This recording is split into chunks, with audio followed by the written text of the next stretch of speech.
ওই হে ঘোষাল,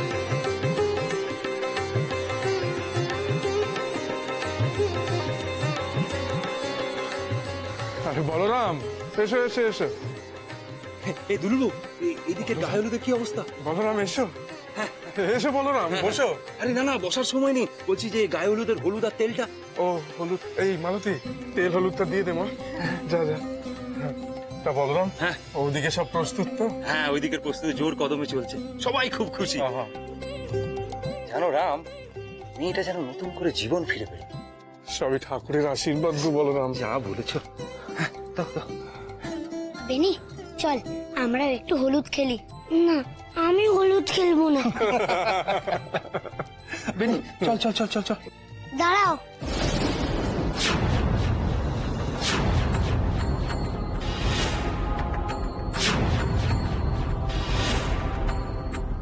কেন রে, কি হলো?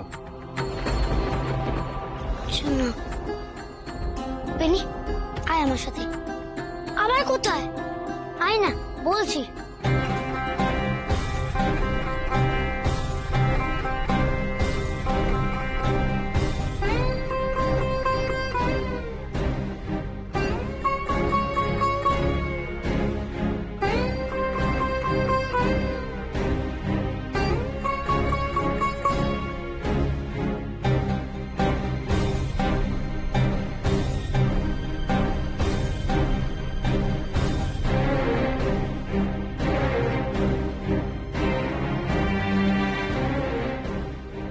এটা কি রে লোকনাথ?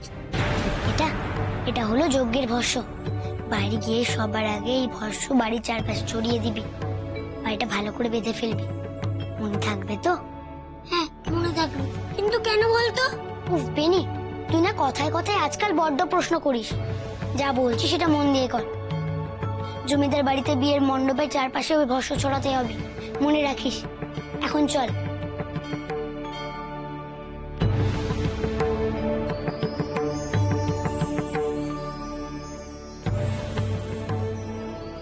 বাবা চলো।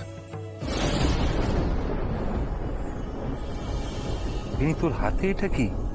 আগা, বেনিকে যা বলার আমি বলে দিয়েছি। ও বাড়ি গিয়ে সব বলবে। এখন অন্নপূর্ণা দিদি গায়ে হলুদের সময় পার হয়ে যাচ্ছে। শিগগিরই তোমরা বাড়ি যাও, আর আমি যেমন যেমন বলেছি তেমন তেমন করো। বেশ বেশ বেশ, ঠিক আছে ঠিক আছে। বেনি চল চল, ঘোষাল এলাম। হ্যাঁ গো হ্যাঁ গো, যাও যাও যাও যাও।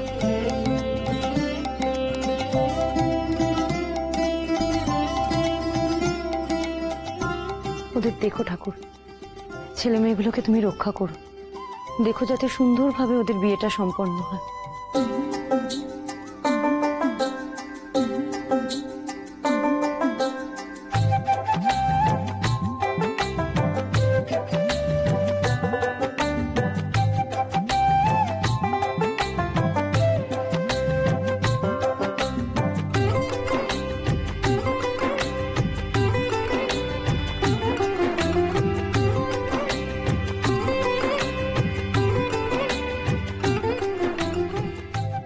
মা একবার শোনো।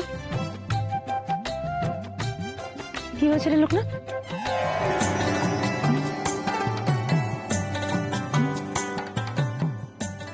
দাঁড়া বেটা, তুই আর হলুদ লাগানোর লোক পাসনি না? দেখাচ্ছি মজা তোকে আমি।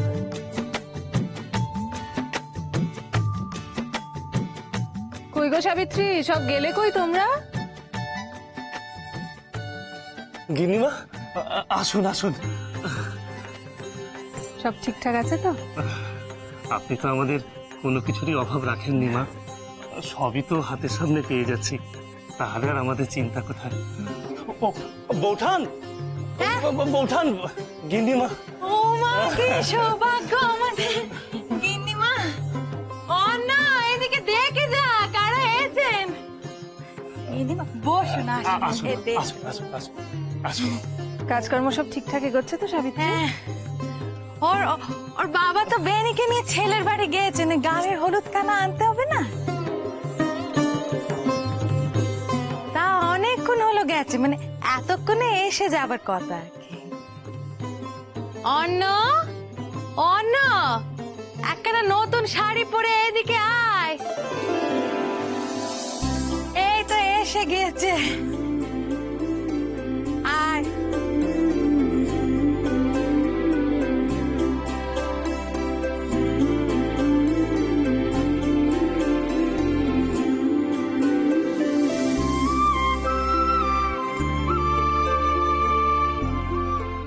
থাক থাক থাক।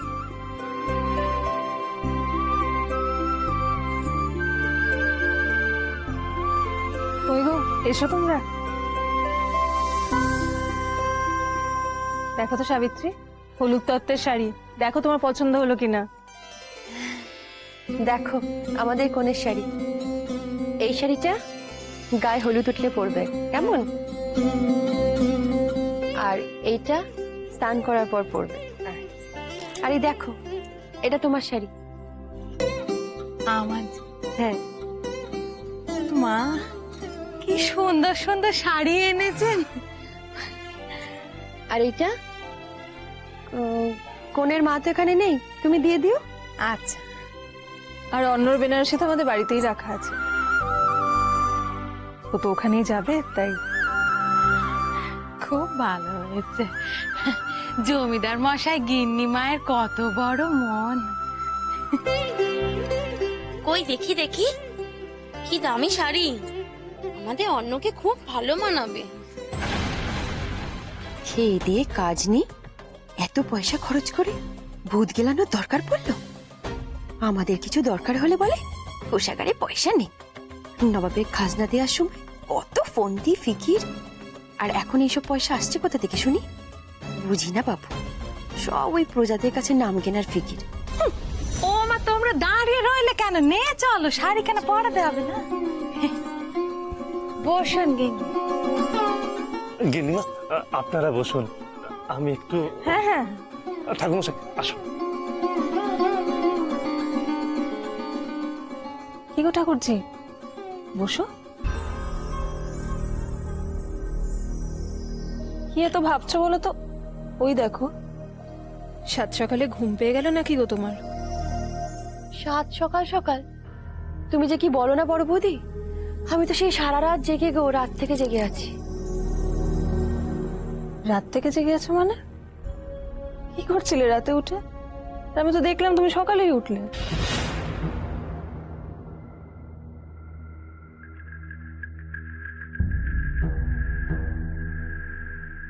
এই রে, সব গন্ডগোল হয়ে গেল। এই মুখটা যদি একটু সঙ্গ দেয়, এখন কিভাবে যে সামলাই।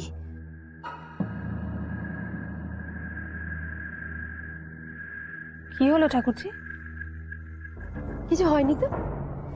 ও মা, মা, তোমরা কোথায় গেলে গো? এই দেখো, বাড়িতে হলুদ এনেছি। অন্নপূর্ণা দিদি, তোমরা কোথায়?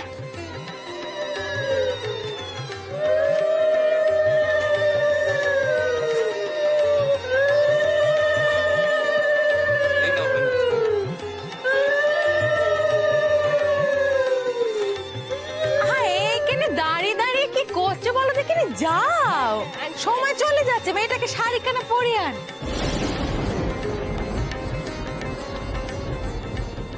গায়ে হলুদের শাড়ি কেনা পরে আমাদের মেয়েটাকে যা মানিয়েছে না, সে একেবারে রাজরানীর মতো দেখাচ্ছে।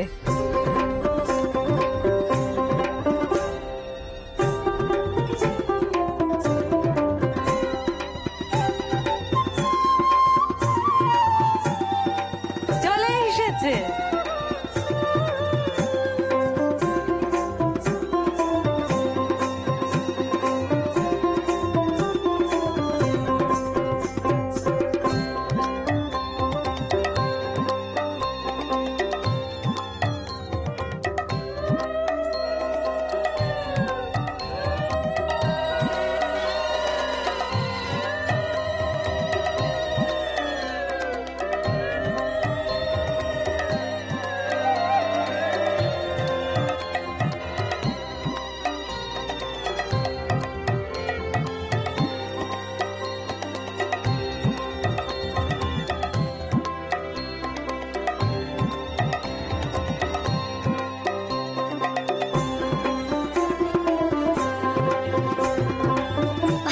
এখানে সবাই কত মজা করছে।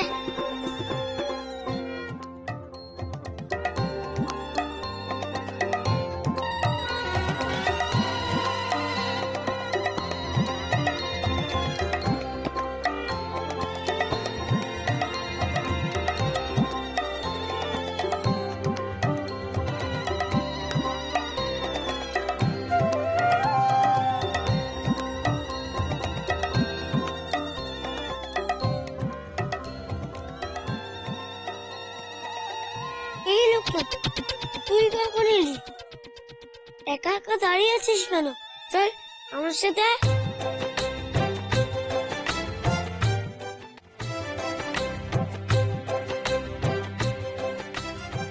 কি মেয়ের গায়ে হলুদে ছেলের বাড়ির লোক এখানে কেন?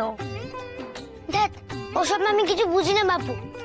আমাদের বাড়িতে আমরা হলুদ খেলে খুব ভালো লাগলো, তাই এখানেও চলে এলাম। তোমরা কত মজা করছো, আমার দেখে খুব ভালো লাগছে। ঠিক আছে, থাক না তুই। না না না, কিছু নিয়ম তো মানতে হবে বাচ্চা। যতই হোক ছেলের বাড়ির লোক বলে কথা। ছেলের বাড়ি মেয়ের বাড়ি ভাগ করে আর কি হবে গো? কয়েক ঘন্টা পরেই তো অন্নপূর্ণা দিদি আমাদের বাড়িতে চলে যাবে, তখন তো আমাদের বাড়ির লোকই হয়ে যাবে। আচ্ছা ঠিক আছে লোকনাথ, থাক না এখানে, কিচ্ছু হবে না। তুমি থাকো লোকনাথ। ও লোকনাথ, নতুন বৌদিকে দেখবি বলে আর তস হয়েছে না, চলে এসেছিস একেবারে। আমি কিন্তু এ বিয়ে নির্ভর কাকি, আমাকে নিয়ে কেউ উল্টো পাল্টা কথা বলো না, নাহলে বাড়িতে গিয়ে দাদাকে দু চার কথা শুনিয়ে দেবো কিন্তু।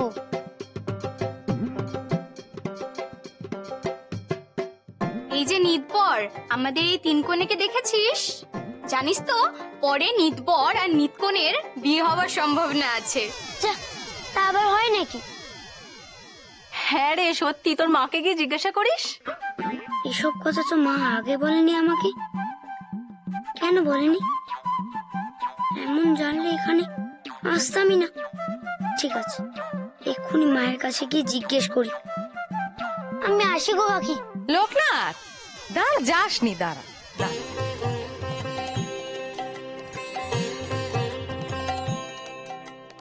এই নে হাত দুখানা পা দেখি। এই এইগুলো তুই খাস, তুই তো এখন আমাদের বড় কুটু, এইগুলো সব পেট ভরে তুই খা। উমা, লাড্ডু লাড্ডু খেতে তো আমার দারুণ লাগে। বেনি, আমি আসছি রে, সন্ধ্যাবেলা আবার দেখা হবে।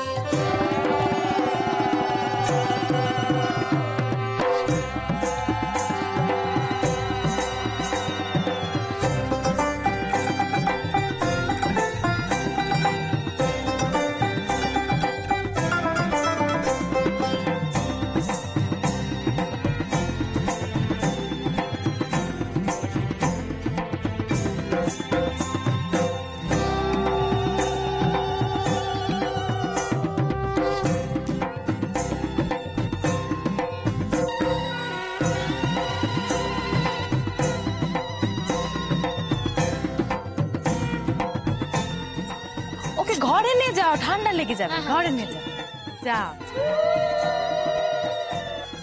সাবিত্রী, একটু শোনো।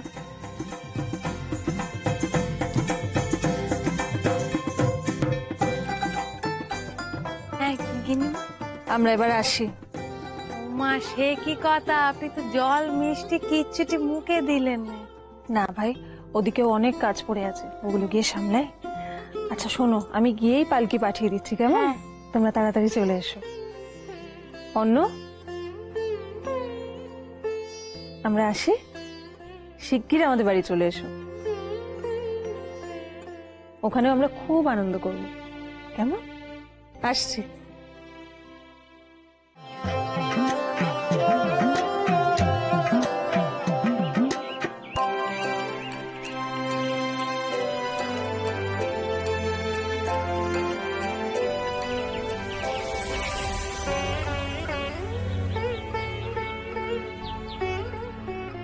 কে ওই লোকটা? এই গায়ে আগে তো কখনো দেখিনি। দেখে তো মনে হয় খুব ক্লান্ত। কত দূর থেকে আসছে কে জানে। দেখি তো একবার গিয়ে।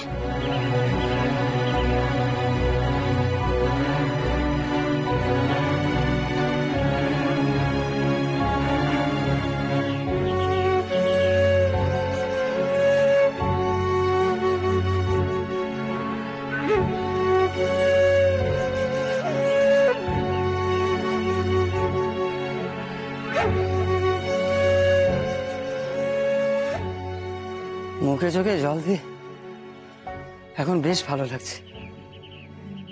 সারাদিন অনেক হেঁটেছি, আর পারছি না। শরীরে খিদে চেষ্টা বলে তো মানুষের কিছু থাকবে। দেখি দেখি এই পুটলিতে কিছু আছে নাকি, তাই দিয়ে আপাতত পেট ভরায়।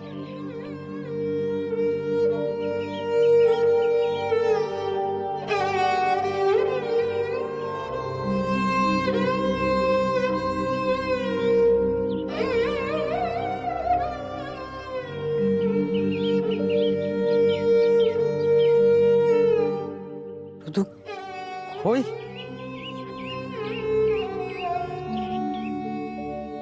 একটু মুড়ি বাতাসা নেই?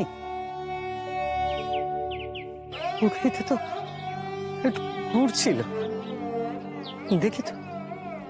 আহারে, ভারী কষ্ট তো লোকটার, খাবার নেই সাথে, কি করি এখন? ঠাকুর, ঠাকুর একটা উপায় বলে দাও ঠাকুর, না হলে লোকটাকে যে না খেয়ে থাকতে হবে। এইগুলো তুই খাস, তুই তো এখন আমাদের বড় কুটু, এইগুলো সব পেট ভরে তুই খাস।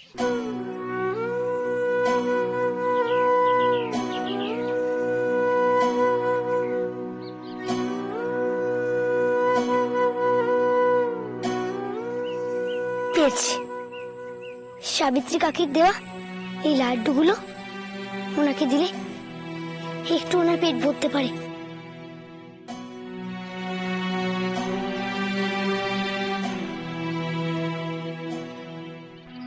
এই নাও, এগুলো খেয়ে নাও, মুখে রুচি আসবে। কে বাবা তুমি? কাকা, তুমি আমাকে চিনবে না গো, আমি এই গায়েই থাকি, আমার নাম লোকনাথ, ওই যে ওই দিকে থাকি। ও, কিন্তু তোমার এই লাড্ডুগুলো যে। আমাকে নিয়ে এত চিন্তা করো না গো, আমার দাদার বিয়ে আজ, আমাদের বাড়িতে অনেক মুন্না মিঠাই আছে, কিন্তু তোমার শরীরটা খারাপ বলে মনে হচ্ছে। কোথায় থাকো তুমি? আগে তো এই গায়ে কখনো দেখিনি। আমি আমি অনেক দূরে থাকি গো, সেই কুসুমপুর। তুমি চিনবে না?